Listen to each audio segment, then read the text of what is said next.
Do you remember any chances maybe given away there that we had dropped at all, or was there one? Quite probably. Yeah.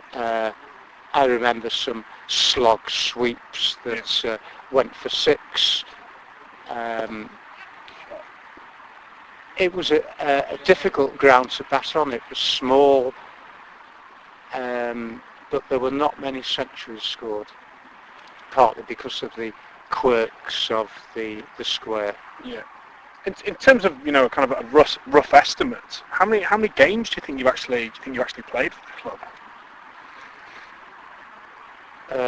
Rough including friendlies and any midweek games you might have played for the club. Off the top of my head, Yeah, just off the top. no, it's been well over 1,000. Yeah. I have got stats, so I can give you a definitive figure. But again, it's not something that I look at thinking, how many runs, how many wickets, or whatever. Yeah. It's something there that can be picked out. Of course. I could do that with any player. Yeah. I mean, obviously, it's that kind of stuff is for someone who's played for a club, just one club for so long. I mean, obviously, that is something that's kind of quite interesting to people. Again, wickets. I guess you just have to look at the stats to work. I know I've got over 1,000 wickets. 1,000 wickets. How do you think? Just looking at you again from when you first played the game through to sitting here at Pennegathley today. How do you feel the game has changed at club level from when you first started to say now? Everybody is playing league cricket. There was the Flintshire League started was still going on when Carmel started. The club never played in the Flintshire League, so of course I never did. We played some of those clubs in friendly matches on Sundays, and they were much better than we were. So it was a growing up process that took a long time for us to go through. Is there a particular period, in the club's history that you look, a decade in particular, you might look back on and think that's my most fond memories of playing for Carmel, and the team I was in, the people I was with. It was just a kind of a great era. Obviously, there was a lot of people often say, well, the good old days. But is there a particular, period? I think when we first joined the North Wales League, we had a settled line-up, and we had some decent players, and to watch the likes of Stan Taylor, who was secretary at the time and captain for a number of years, open the batting with Tom Woodward, you would just sit down and watch and admire. So what year? That was 1960s? That would be 1975, 76, 77, 78, that era. We had a reasonable bowling attack as well, so we more than held our own in the divisions that we played in. Obviously, that those kind of days there was less restrictions on the amount of bowlers in particular. In terms of the restriction of the number of overs they could bowl. So, obviously a lot of us younger players have heard times of Fergie and Dav Tim and Fergie and Neil, or maybe whoever bowling kind of 20 overs unchanged back in the day. I mean, was that the case? Was it would you often bowl 20 overs on the spin? Yes, we would. And it wouldn't just be us; it would be other clubs who would have similar bowlers. I mean, how did you feel the next day when I couldn't imagine bowling 20 overs in a day in club cricket? How did the body stand up to that? It just did. You eventually got used to it, and of course we played a number of Sunday matches then. Yeah. So we were younger, of course. Yeah.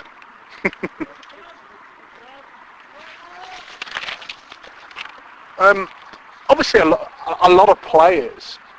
Even myself, from when I first took up the game at 12 or 13. I've played for 4 or 5 different, maybe 6 different clubs, just through moving around and jobs. I mean, presumably you've not played for anyone else apart from occasionally, but I mean, in terms of serious commitment for a season or 2 seasons, you've really played for Carmel and no one else. That's right.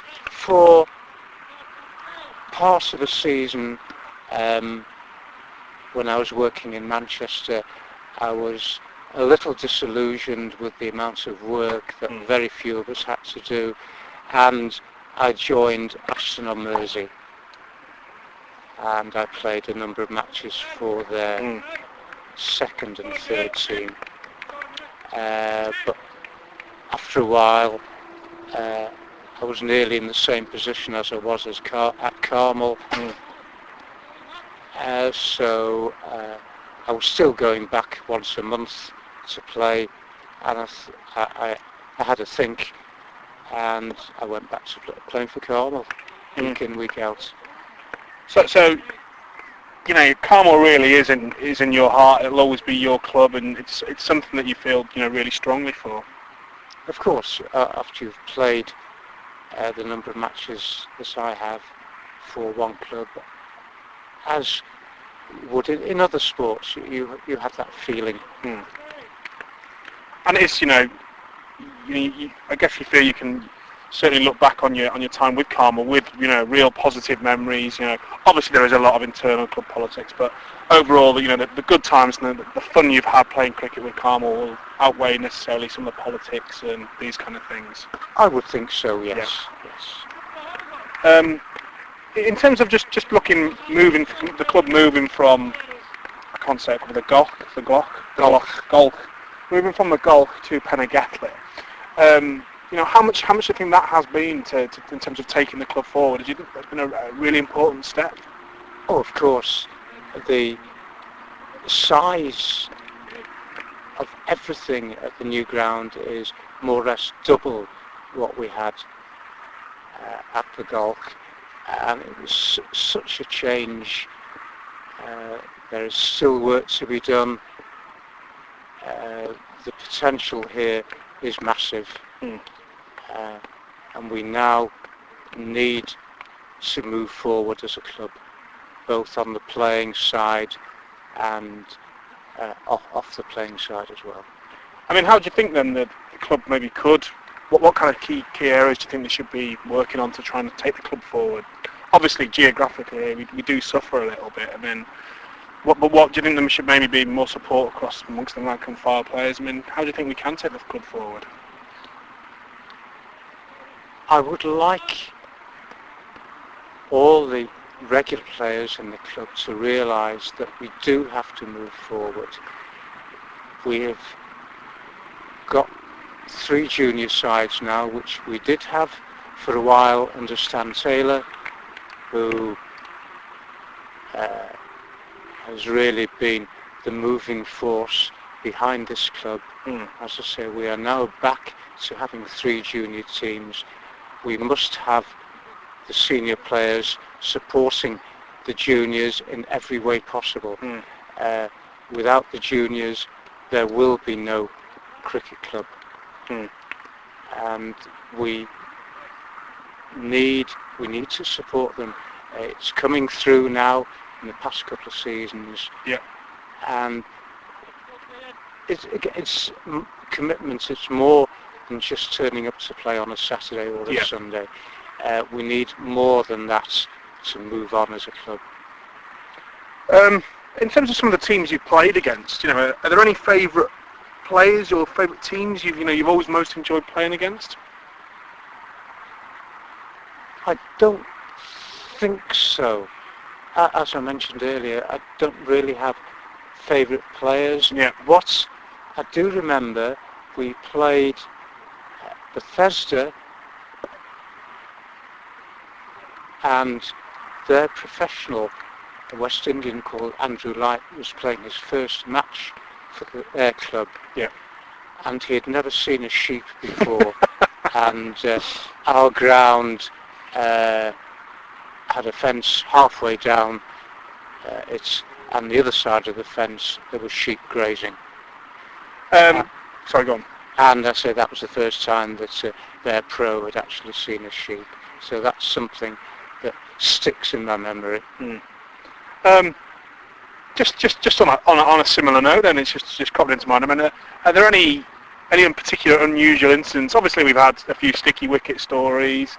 Are there any maybe incidents in particular involving yourself that really stand out? Embarrassing moments or just unusual things that have happened in games? Or to put you on the spot a bit there. I remember a game involving Wrexham Seconds when they played at the rugby club.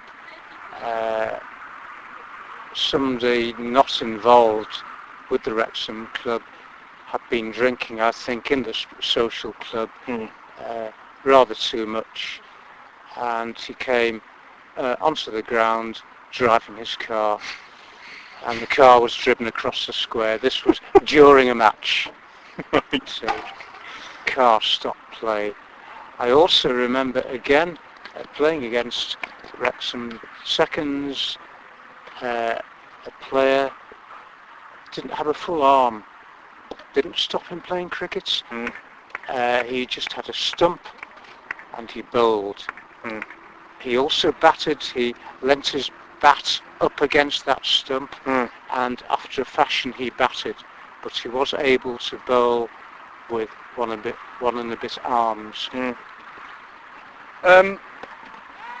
Again, just on opposition you've come across. I mean, is there anyone in particular who did great afternoon teas? I do remember that tour when we went to Shrewsbury. I think it was Burwharton, is it? And they did a fantastic tea. Is there anywhere else in particular that stands out in your mind?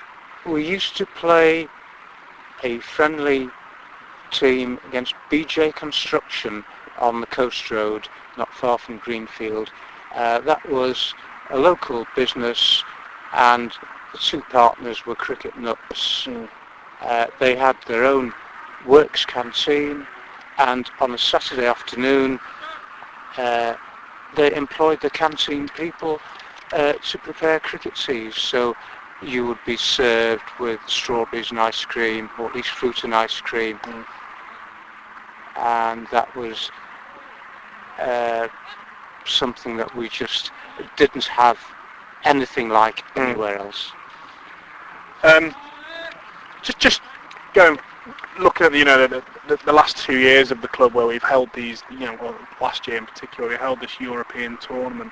I mean, I expect you thought your chance to play international cricket had escaped you, and yet last year you got, was it Slovakia you played against? I played against Slovakia. I'd honestly never even thought about playing, never mind a chance had gone.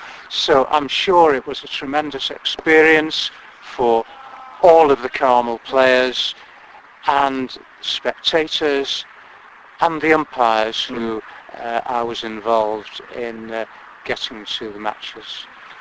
So I mean, that must have been great. Just obviously you come up against English teams and you come up against the odd pro from, as you said, the West Indies or Australia or New Zealand. But to play against a team that is 100% from Slovakia, I mean, it's unheard of, really, isn't it? Really, in North Wales cricket. Of course, and to imagine that some of these players had never played on a grass pitch, never mind one as decent as ours is. I'm saying that, I don't want to blow our own trumpet, but we do have good pitches prepared here. But the comparison with their cricket and what we take for granted, I have actually bought and read Angus Bell's book, so to read about his travails across Eastern Europe, just to try and get a little bit of cricket is amazing. So if we gave the likes of Slovakia, who were probably the weakest team in the competition, if we gave them some enjoyment, then that's very pleasing indeed.